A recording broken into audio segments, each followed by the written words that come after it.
Hello and welcome to Balanced Existence. Today is day 14, so we are just at the end of our 2 weeks of our 31-day series that I am recording in December 2025, one reading per day. But of course, whenever you're coming across this reading, I trust that there is something meant for you here. So as always, I'm going to start with the Oracle and Astrology card, and then we will move into the Tarot. So our Oracle card is healing, and it says, "Bless all in need of healing, hope, and love. Spirit grants us strength and wisdom. Guide us to the path of wellness." So very beautiful healing energy is coming through. So if there's something on your heart or on your mind that you feel you need to heal from, and I'm getting chills just tapping into this, this reading is for you, and there's something to guide and encourage you on your healing journey. And we also have the Pisces card, which is also a beautiful energy to be paired with the healing card. And, Pisces is all about that emotional side, emotional depth and intuitive depth. And so, you're being called to heal on an emotional level here for sure. And even like on a worldly, compassionate level. So I'm going to read the Pisces card. It says, "The intuitive energy of water flows and flows and flows through the changeableness of the mutable quality. There is creativity and psychic insights available, probably hidden in plain sight. The key phrase, 'I believe,' means that you do believe that the answers are out there and that you, by paying attention as only you can, will find them. In this situation, ask, how can I tap into the compassionate heart of the universe? Listen and see with your heart." Pisces energy is very aware of the unseen currents in the world, including the emotions of others. This can be overwhelming. Employ simple energetic protection techniques and avoid destructive escapism. Okay, so we definitely have like a beautiful emotional energy coming through that is open to the world, but also, needs that element of protection as you're on your healing journey. So again, deep emotional unwinding and healing, a release and a dissolving of old wounds, and the ability to amplify your intuition to, radiate softness and really go through this spiritual cleansing as we dissolve like any egoic resistance. We talk a lot about union with self on this channel, union of your inner divine feminine, inner divine masculine, and that comes from dissolving the ego, the judgments of the ego, and integrating all beautiful parts of yourself. This is a gentle but powerful cleansing and purification that you're undergoing. Whatever wants to fall away, allow it to fall away, and trust that what remains is your true self. Anything that's not your true self, it will fall away. So we're completing old cycles, we're dissolving old emotional patterns. There's such a beautiful energy of surrender and transmutation. This is the alchemy and the magic of healing, right? The transformative power of healing. We're stepping into a new reality. So let's get into the tarot. We have the Hanged Man. So this is all about surrender, like we were just talking about, and, releasing control and seeing things from a new perspective, right? Like taking that pause and recognizing what are the things you want to let go and what is aligned with you. This is like a spiritual realignment, as you maybe do a 180 in certain aspects of life, in certain ways of your thinking, or, those patterns that you may have had. You're kind of doing a 180 and releasing what needs to be released. It's a very receptive form of healing rather than like an active action taking, seeking or forcing outcomes. I mean, there's no resistance. This is about really letting go, loosening your grip, seeing things in a different light. And again, releasing what no longer serves you. We also have 6 of Swords, 3 of Swords, Eight of Cups. Yeah, these are repeated cards we've been getting in these readings. So if you're just tuning in on this reading, I definitely recommend checking out the days before this one. And yeah, I mean, Six of Swords, Three of Swords, you're moving on from a heartbreak, right? And Eight of Cups, you're moving past old emotional baggage. I mean, it's so clear that whatever pain or betrayal that you have experienced, you're ready to alchemize it. And, the timing of which is very personal to you, but you are on the right path. You are in the right timing.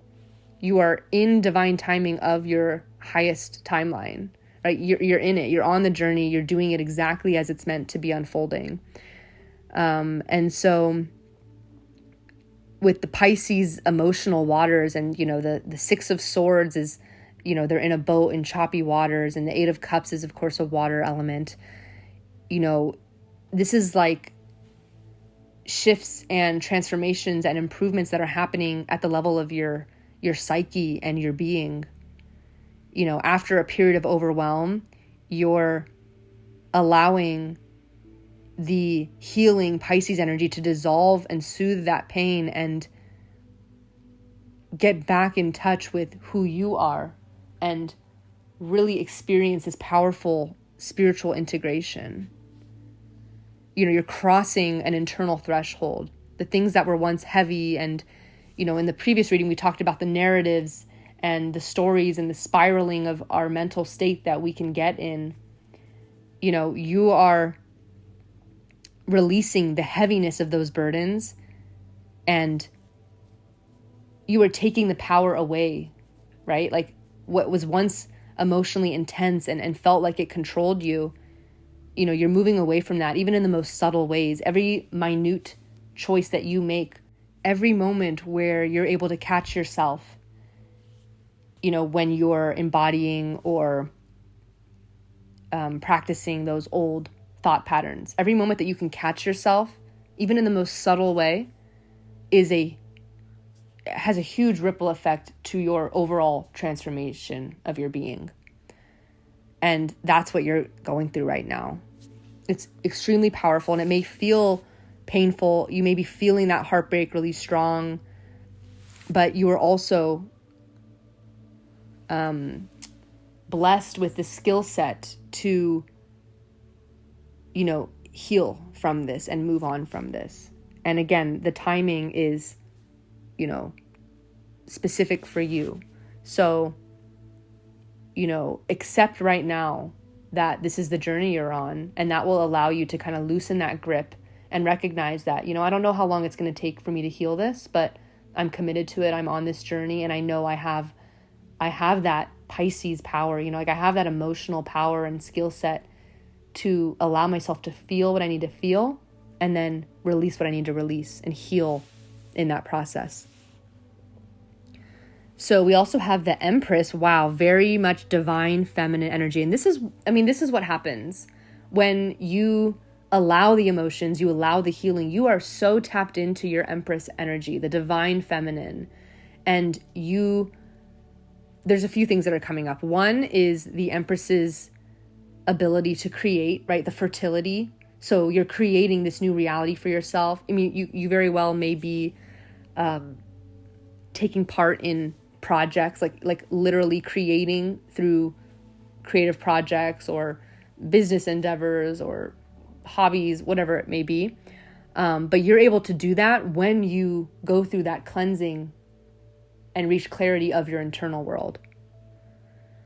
Another thing with the Empress is, this divine feminine of embodiment of somebody who has healed emotionally. They're emotionally aware, they're emotionally open, they're emotionally vulnerable without being controlled by their emotions. And there's just such a nurturing, self-nurturing aura of the Empress, right? She's receptive, she receives love, and then she nurtures and provides that support. So, this can be, of course, externally as well as internally. So in your relationships, well, let's start internally. So when you harness the power of the Empress and the power of your inner divine feminine, you nurture yourself, you accept yourself with open arms, open heart, full of compassion, and you feed and nourish and nurture your creative passions, and you foster that kind of creative growth, right? All of this is happening on an internal level. Like your inner divine feminine is feeding your soul, right? And this is like, we come to earth and we have the duality of our inner divine masculine and feminine, and we learn to be a master of balancing the duality so that we can, reach self-actualization and follow our mission and our purpose on this planet, right? So when you're tapping into that divine feminine, you're doing powerful soul work that you are meant to be doing in this lifetime. And then, so that's the internal state, right? That then is projected out into that external state. So in your connections, in your impact of your creative projects or business endeavors that you may be putting out into the world, if that's what you're doing, or even just like the way you show up in your relationships and your connections with people, like how you externally take part in your path, your purpose, your mission, right? Like there's a duality of masculine and feminine, and there's a duality of inner and outer, right? So when you get into the nitty gritty of this healing that you're going through this heartbreak, through this grief, and you call your divine feminine forward and you ask her, you respect and you thank her and you ask her to, guide you in this healing journey and help you to embody her so that you can nurture yourself. And then in turn, nurture those around you, nurture your creative projects, nurture the world through that, like the ripple effect of your external projection of your internal Empress energy. So very powerful healing shift that you are doing. I mean, the softness, the kindness, like your inner world is, it's like your inner world is cultivating these like fertile grounds, right? Like, because you're watering it, you're giving it sunlight, you're tending to it. And so your inner world becomes this luscious garden or this like fertile harvest, right? So we also have the 10 of Swords and the Ace of Wands. So again, 10 of Swords is reiterating, releasing the old cycles.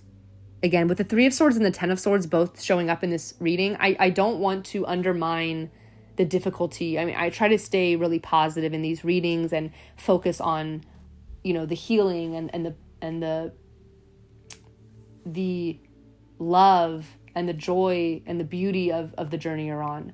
But I have to say that with the 3 of Swords and 10 of Swords, if you're going through a very painful heartbreak, let's allow space for that. That's what the Empress would do. It's like, think of the Empress as like that nurturing mother. So when the child, your inner child, comes crying, she opens her arms and she opens her heart and provides such love and nurturing to that heartbroken inner child, right? Allow for that as part of your process. And I'm getting chills tapping into this. Like, we don't have to jump to the part where we're already the Empress and everything's great, right? The Empress is a continued embodiment of showing up and comforting your inner child. So if you're in this 10 of Swords and 3 of Swords energy where you just feel like a painful heartbreak, like rock bottom, burnout, mental exhaustion, emotional exhaustion, like this is you being able to heal from that and being able to allow it, but to also move on from it, right? Like to release it in divine timing, in its due time. And with the Ace of Wands, I mean, to have the Ace of Wands followed by the 10 of Swords, I mean, it's like the 10 of Swords it's number 10, it's the end of a cycle. And then the Ace of Wands is like the number 1, right? It's the new beginning. And to go from that air sign to the fire sign. I mean, it's this like awakening of your inner passion, your inner fire. And, you know, the Empress and the Ace of Wands together, it's that very fertile energy. I mean, both of the cards are very like yellow, orangish colors. I mean, it's just such beautiful, it's a beautiful harvest. It's a beautiful, beautiful cultivation of your passions. And the Ace of Wands is like the spark, this spark of new energy, of this new inspiration, and just this awakening of your passion. So as you let the old story die, the Ace of Wands comes in with this new fire, this new motivation and inspiration that's going to guide you as you continue along your path. And, you know, with the healing and the Ace of Wands together, I mean, you are healing your inner vitality. And you're getting this new surge of energy, this hope for the future, and just, you know, the beautiful aspects of you that are awakening within after a period of emotional heaviness. And last card, we have the King of Pentacles. So this is that grounding energy. I mean, we always come back to the duality of our emotions and the grounding of them, right? So the King of Pentacles is your inner divine masculine. You know, with the Empress and the King of Pentacles, we've got this duality. I feel like almost every reading we get one, whether it's like a king or a queen or, you know, like a major arcana, we almost always get like a balance of both. We have a divine feminine, we have a divine masculine. So, and of course, as you know from my readings, these are all focused on you, your world, your internal world. This isn't intended to be a reading to soothe your ego and tell you that you're going to have like whatever relationship or union that your ego has been craving or seeking, right? This is about you and your healing journey. So when we have the Empress and King of Pentacles showing up, this is about your inner divine feminine and your inner divine masculine. And so the King of Pentacles is the container. It's what grounds you and provides that structure so that you can do that emotional healing and restore that sense of inner calm and inner intuitive knowing. You know, the King of Pentacles is giving you that stability, giving you that safety. So when you're tapping into both, you're getting true healing and true improvements that you can, you know, see manifested in the external world, in your like external way that you show up. But it starts from that internal balancing. So with ending with the King of Pentacles, I mean, we've got this even through the swords and the difficulties of heartbreak. You know, you've got this confidence that you can move forward and this confidence that you can navigate the future in a balanced way, with a balance of your feminine and masculine, with a balance of healing and keeping an open perspective, you know, with the Hangman that we got in the beginning, you know, a balance of ending cycles with beginning with a new fiery passion. And, you know, the King of Pentacles providing that earthly groundedness to help balance our Pisces, which can be, you know, lost in their imagination or daydreams or feelings, or, you know, like can be overwhelmed by feelings, especially in the shadow side of Pisces that's going through a period of healing, right? You know, the King of Pentacles is here to ground that. So there's such a beautiful, you know, synergy and connection of all the cards together. We're getting confirmation from my cat if you heard that meow. So, but yeah, I'm going to leave the reading here. I hope that something resonated for you. Today's day 14, so we're 2 weeks in. So I would love to hear from you in the comments, like how these readings have been resonating with you. Definitely subscribe if you want to be a part of this collective and, you know, be more connected to the messages and the channelings that are coming through. These readings are for you and you are part of that co-creation. So again, I'm just so excited as we're beginning to build this beautiful community. And so I would love to have you a part of it if it resonates for you. And I will be back tomorrow with day 15, the start of week 3. And thank you so much for listening, and I will see you on the next one. Bye.